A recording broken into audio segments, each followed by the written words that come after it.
last thing that was on my plate was, again, now drawing almost directly from one of the design curriculum talks about feedback from playtesters. A lot of what you wrote about that I found compelling, but I also found, what's the word I want? It's kind of like I see you emerge from the quicksand, or trying to emerge from the quicksand, and you seem to be working your way out of it, and you're not dead yet. But I still kind of want to put my hand out there and help you really get out. So,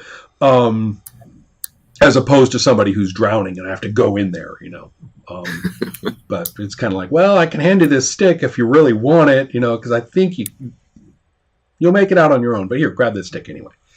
And so you can probably see what I'm getting at. There is a difference between you benefiting from playtests as the designer, which is crucial, and listening to what they have to say during or afterwards, which in my experience is just valuable enough that you ought to try, but no more valuable than that. Okay. It is really illuminating about them. It is not necessarily particularly good advice for your game. As I mentioned to Justin, one of the most important things I gain from listening to people talk about the playtest or tell me this or that is to learn what I should have said differently when introducing that particular step or mechanic. Because it's clear that, they instantly filled in whatever it was I said with their own meaning, and then they did it that way. And now they're telling you why why that sucked or something. And you're kind of going, oh, yes, I see. When you're faced with this, you're basically dealing with somebody who is not really thinking. They're fervent, they mean it, they're telling you something, they're on it, they're mad sometimes. And yet they're not making that much sense. A lot of hobby jargon like combat flow. The other favorites, of course, are immersion and a few others. Oh, that broke my immersion. Well, yeah, whatever. The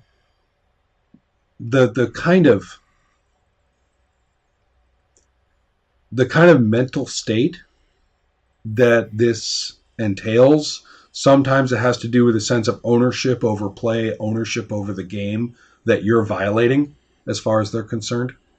Sometimes it has to do with wanting to be the smart guy in the room, which is a big deal in this culture. Sometimes it has to do with protectiveness. Our group did this. Our group played, and you weren't there. All these things are involved, and then there's positive things too. The person is just enthusiastic, didn't get their thoughts together, and is flailing a little bit. There's positive versions. Right. But actually to get there, it's kind of it has to be a personal thing. There are people whom I will open up to and say, yeah, let's really talk about this. This is where I was going with this. This is what I was thinking about. I'm not sure about that piece. And that person can go into co-designer mode. But we are really, that's sacred space for me. That's sequestered space. That's with specific people, and that's with, and nobody else is fucking around. And, Paul and I did that when I was off in Italy. Paul Sagan and I. And you could, we took the opportunity. We're like, all right, we don't get to do this very often. We're taking them, we're going to play test a bunch out of his stuff. We're going to play test a bunch out of my stuff. We're going to talk. We're going to, we're going to think.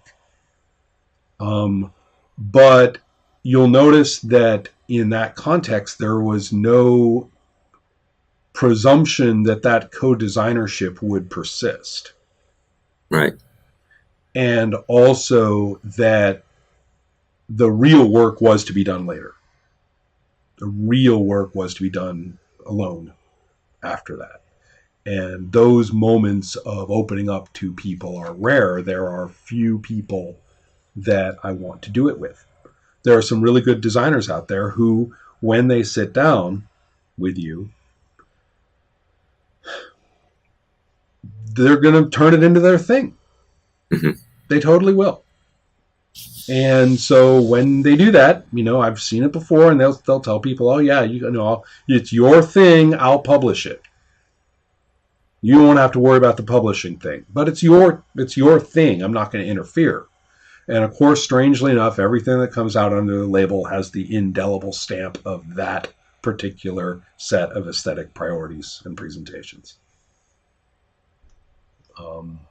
So it is that's sort of the same problem. People are going to say a lot of things. I'm not going to say it's all invalid, that it's all worthless, but it's going to be very opportunistic. And a lot of it is just going to have to fly through the air and just be on the highway behind you. I mean, it's not safe. Otherwise, you will find the design compromised, and sometimes completely scattered. And it's dangerous always. I mean, you articulated this yourself. It's dangerous always to have people provide feedback during and just after. I think about the data about those forms that they always pass out at the end of a movie premiere. Right. People always overrate the movie. They overrate it immensely. Best movie I've ever seen.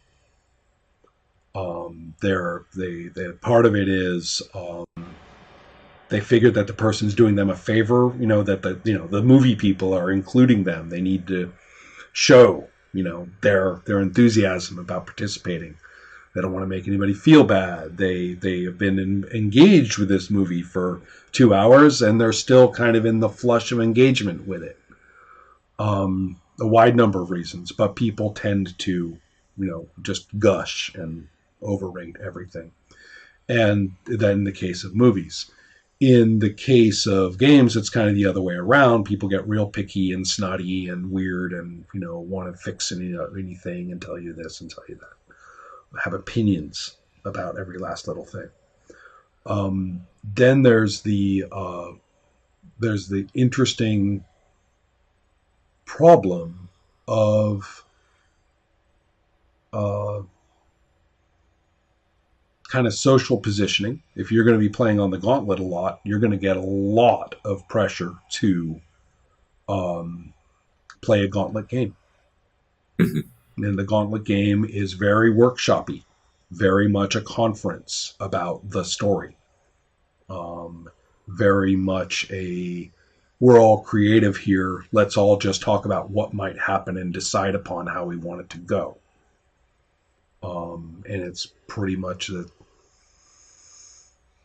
a culture of design, which you can, a family of games that we know pretty well is, embedded in, but it's going to be real hard for some people to separate themselves out of that and actually grasp what this game is doing across the wide range of things like GMing, for example.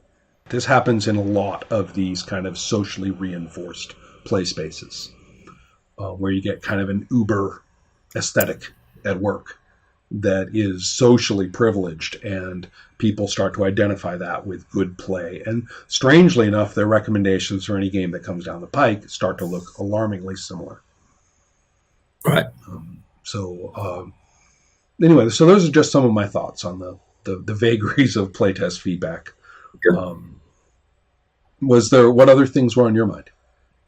No, I mean, and what you're saying about playtesting, I think makes a lot of sense. I mean, I think when you are at a table or watching people play a game that you have designed, I think you have a pretty good sense, just watching what's going on and being able to evaluate the responses of parts of the game that are working, parts of the game that are bumpy and rocky and that need to get, kind of worked out. I mean, you can just by observing, see what's actually going on at the table without having to have somebody tell you what.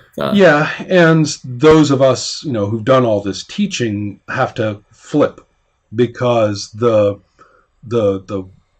teaching method would be to draw out as much responsivity as possible afterward, because then you could take that, work over it for its rigor, or work over it, you could critique the responsiveness, and then that becomes itself a reflection for them. I mean, that's right. That's I've just described the grading process insofar as it is good. But we're not doing that here, right? They're not to be too terrible, but we're not doing this to help them. So some experiences that some colleagues of mine had when they did a class in Italy, after this was at the college level. The university professors, and then they got in this program where they got to go and teach at this summer program in Italy for, every summer, 6-week class, I think. And they were very surprised that there was an end of term evaluation, just like the kind we were all used to. But they also had a 6-month evaluation. 6 months later, she gets a letter with the recent evaluation of her class as far as all of her students were concerned. And she said it was revelatory. Just revelatory. And now she looked back over her 20 years of teaching in the States and said, I have no idea how well I have done. You can't know unless you get this too. Because the response right afterward, although visceral, isn't very bright. Right. And people aren't stupid, and after a while they will actually come up with some really, really important things to say that you never dreamed of, and are very, very authentic now that they've had a chance to relate the class to things afterward. And it's another good example of why the kind of, fill out this form after the playtest, I think, is absolutely debased in a wide variety of ways. I just don't see it as valuable. Well, and it in some ways, it would strike me that the better the game is in terms of the depth and the complexity of it, probably the more likely it is that it's only going to be 6 months later. Yeah. It'll hit. Yeah. Whereas a really shallow game, probably the immediate visceral response is all you're going to get from it. So well, and I guess part of it just depends on. I mean, I think that there all sorts of games, and they don't all have to be super deep games. But the kind you're talking about, though, right?